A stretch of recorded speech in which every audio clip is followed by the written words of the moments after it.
Саламатсыздарбы?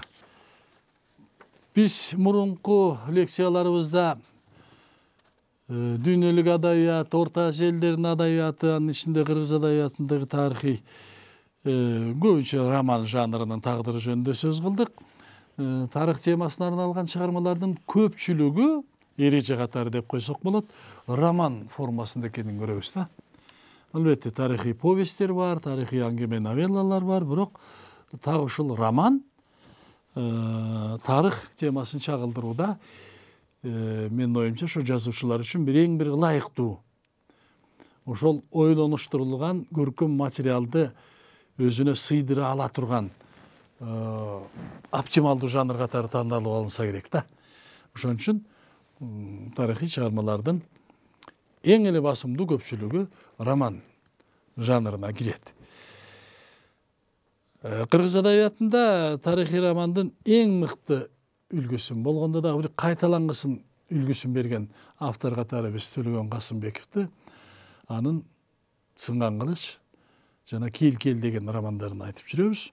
Бирок Касымбеков муну менен токтоп калган жок. Кийин дагы эле ошол кыргыз тарыхындагы эң бир кейиштүү, эл кыргыз эли бир чайпалып, чарпылып турган учурларды чагылдырган эки романын жазып берди. Алар Баскын жана Кыргын деп аталат да. Бул 2000 жылдардан кийин чыккан чыгармалар. Булар дагы Касымбековдун ошол Сынган кылыч, Кел романдарына толугу менен баягы жооп бере бербесе дагы ошолорго тең тайлашкан чыгармалар катары бааланып келет. Мисалы үчүн Кыргында 1916 жылдарда кыргыздар башынан кечирген трагедиялуу доор, үркүн мезгили чагылдырылган да. Бул 100 жыл өттү мына ошондон бери. Бирок кыргыздын эсинде сакталган окуя. Кыргыз элинин эл катары бар болобу же жок болуп кетеби деген маселе кырынан коюлган учур да бул. Ошон үчүн далай адамдар кырылган, далай адамдар азап тарткан, чачылган учур ошон үчүн элдин эсинен чыкпайт экен да. Анан бул учурга жазуучулардын, акындардын кайрылышы түшүнүктүү эле нерсе да.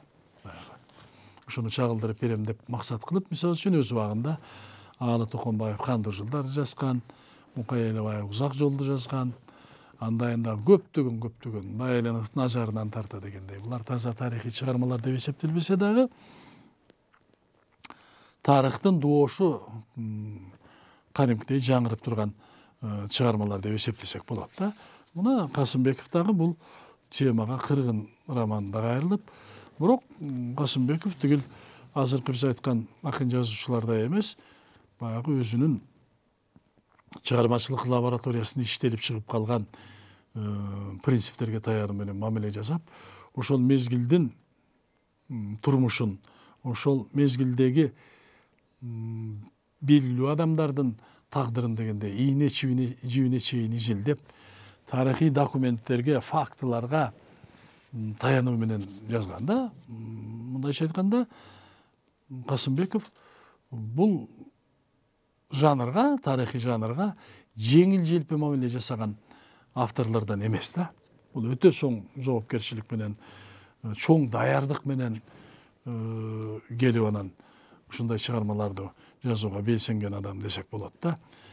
Анан мен да айтып өттүм, кыргыз тарыхындагы ушул бул үркүн берки тарыхыбыз, андан мурдагы жанагы Кыргыздардын Россияга кошулуу мезгили, Шабдан, Нурманхан, Курманжандатка, андан ары барганда Тайлак Баатыр,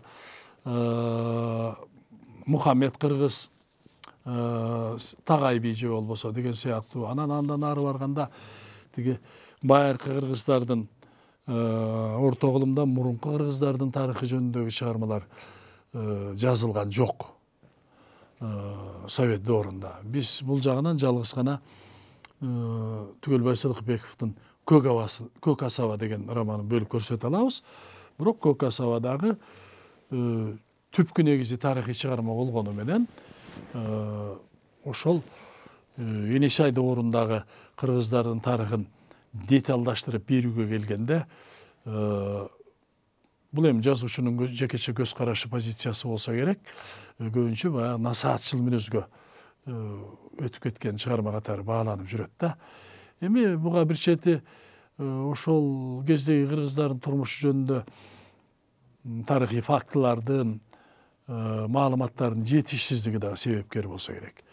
Анан биз мурунку сабактарыбызда дагы айттык, ошол кыргыз тарыхына жанагы Түгөлбай Содокбеков, Жан Төшев, Баялинов, Токонбаев, Шүгүрбек Бейшеналиев, анан алар менен удаалаш болгон бир катар жазуучулар кайрылышкан жок, көп кайрылышкан жок. Мунун себебин биз ошол тарыхый теманын өтө бир кооптуу жанр болуп калганы менен түшүндүрүп келебиз да. Анан биз эгемендүүлүктү алгандан кийин тарыхый тема кыргыз адабиятында ачык айтканда күргүчтөп иштеле баштады да. Эгерде мисалы үчүн 2000-жылдардан бери кыргыз прозасында 100дөн ашык роман жарык көрсө, ошонун жарымынан көбү тарыхый темага арналган чыгармалар. Бирок ошолордун бардыгы эле баягы кыргыз адабиятынын тарыхына из калтырып, кандайдыр бир ууду кеп болуп элге алынып кеткен жок деп айтсак болот да. Мисалы үчүн ошолордун ичинен мен эми бул жерде көп чыгармаларды атай кетсем болот, бирок ошолордун ичинен мен айрымдарын гана атап кетейин. Биз Төлөгөн Касымбековдун Баскын жана Кыргын деген романын жазып берип, ал киши ошо боюнча жаңы чыгарма тартуулаганга үлгүрбөй дегендей көз өтүп кетти. Балким ал кишинин чыгармачылык лабораториясында дегендей башка чыгармалары, балким бүтпөй калган чыгармалары калгандыр, бирок биз аны билбейбиз да. Анан белгилүү жазуучулар бир катар тарыхый темадагы чыгармаларды тартуулашты. Мисалы үчүн өткөн кылымдын 90-жылдарында Шүкүрбек Бейшеналиев Тайлак Баатыр деген даректүү же болбосо документалдуу деп эсептеген экен. Ал киши өзү Тайлак Баатыр деген романды жазып кетти.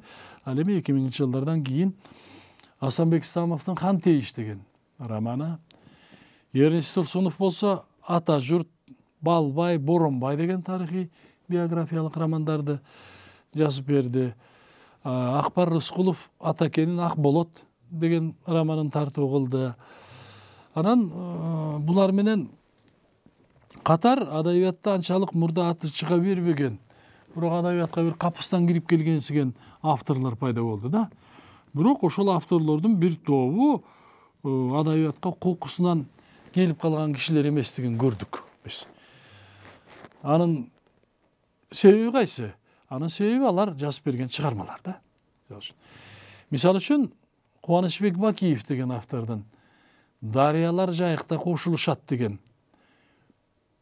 3 китептен турган романы. Кубанычбек Бакиев деген жазуучу бар экенин биз мурда уккан эмеспиз. Бирок бул адабиятты, көркөм адабияттын спецификасын дегенде мыкты түшүнгөн, жакшынакай тил менен, стиль менен сонун чыгарма жазууга жөндөмү бар, кругозору кенен, тарыхый маалыматтарды мыкты өздөштүргөн жазуучу экендигин ушул роман аркылуу көрсөттү да. Эми бунун 3 китеби тең деңгээли бирдей эмес албетте. Ал эми өзүнчө кеп. Же болбосо Жапаркул Токтоналиев деген бүгүнкү күндө бир 90га жашы таяп калган авторубуз бар. Бул киши 3 роман жазып берди. Хан Ормон, Баатыр Шабдан, анан Айбир өлүмдөн бийик деген. Бул дагы нукура тарыхый чыгармалар. Көрсө, бул киши көркөм адабиятты абдан мыкты билген киши экен өзү. Мен бул киши менен бир 2 саат аңгемелешип калган жайым бар. Тиги 50-жылдардан бери кыргыз адабиятында болгон чыгармалардын баарын окуган, орус адабиятын окуган, Ордош элдердин адабиятын, дүйнөлүк адабиятты окуган, көркөм адабияттын бардык жанрларын мыкты билип, анан өз алдынча чыгарма жазып жүргөн адам экен. Анан бул азыркы биз айткан 3 романы 3 тең мыкты романдар да. Аттар айтып турат эмне жөнүндө экендиги. Хан Ормон, Баатыр Шабдан, анан Айбир өлүмдөн бийик деген Бұл Жаңыл Мырза жөнүндөгү роман. Жаңыл Мырза кыргыз тарыхында тарыхта болгон аял заты катары эсептелет да. Мына Жапаркул Токтоналиевдин жеке ишениминде дагы Жаңыл Мырза чындыгында эле болгон, тагдыры өтө трагедиялуу аял затынын эң көрүнүктүү өкүлү болуп эсептелет да. Же болбосо дагы бир чыгармаларды айта кетели. Жумакадыр Эгембердиев дегендин Канатхан деген романын айтсак болот. Макей Жоошбаевдин Токтогул жөнүндөгү 9 кайрык, Абдыманат Көлбаев деген жазуучунун Жапырык, Касым Кушубековдун Улуу тоого чыккан барбы, Абдыкерим Муратовдун Сунулган баш, суурулган кылыч, Элүүбай Отунчиевдин Жеңи жок, Молдо Асан, Курманалы Сапарбаевдин Ор, Самсак Станалиевдин Жылдын эң узак күнү, анан Чагылгандын көз жашы деген романдары,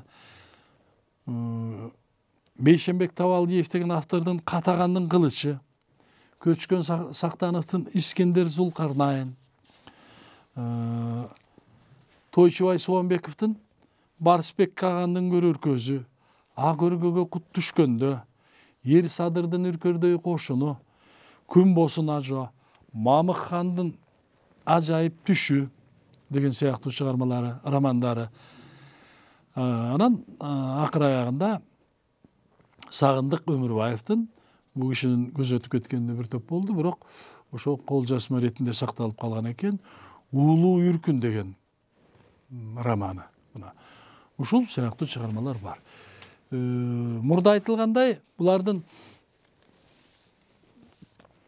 көркөм эстетикалык сапаты, сүрөттөлгөн доорлору, ошол чыгарманын көркөм иликтүү объектиси болуп түшкөн деп айтабыз, инсандардын жашап өткөн доору ар башка. Мисалы үчүн Тойчубай Суонбековдун романдарынын көпчүлүгү тетиги Орхон Енисей кыргыздары, ошол учурда жашап өткөн Барысбек Каган, Күн босун ажо деген сыяктуу. Анан андан берилеп келип, жана Мамык хан, Ер Садыр деген сыяктуу каармандардын автордун ишениминде чындыгында эле кыргыз тарыхында жашап өткөн белгилүү инсандардын тагдыры жөнүндө. Же автобиографиялык, же болбосо биографиялык тарыхый роман деп айтсак болот. Мүнөздөгү чыгармалар, мисалы үчүн Элүүбай Отунчиевдин Жеңи жок деген көлөмдүү, кыргыз прозасында анчалык көлөмдүү роман деле жок болуш керек. Атактуу Актаңдай Жеңи жок жөнүндөгү романы. Бул мыкты чыгарма чындыгындачы, бирок ушул убакка чейин бул Элүүбай Отунчиевдики болобу, же болбосо башкасыныкы болобу, ошол романдардын, тарыхый романдардын маани маңызын иши кылып баягы көркөм эстетикалык наркын ачып берген эч ким жок. Себеби бизде азыркы учурда адабий сын жок. Баягы көркөм адабиятта сын деген көрүнүш бизде таптакыр жок болуу деңгээлинде турат. Ушул маселени колго алган дегендей көркөм адабий басылма да жок. Мисалы үчүн Кыргызстан маданияты чыкпай калган. Кыргызстанда бүтүндөй республикада деп коелу, өзүнчө адабий гезит жок ушул күнгө чейин. Бул кейиштүү нерсе албетте. Анан ушул сыяктуу жайнап чыгып аткан тарыхый болобу, башка болобу жанрдагы чыгармалардын поэзиясыбы, драматургиясыбы дегендей бүтүндөй көркөм адабияттын жаңылыктарын, анын өсүп өнүгүш жолдорун, тигил же бул чыгарманын өөдө төмөндүктөрүн дегендей ачып берүүгө арналган басылма жок. Анан ошондон улам бул тармакка кызыккан адабиятчы, сынчылар дагы абдан азайып кетти десек болот да. Бул албетте жакшы, мактана турган көрүнүш эмес.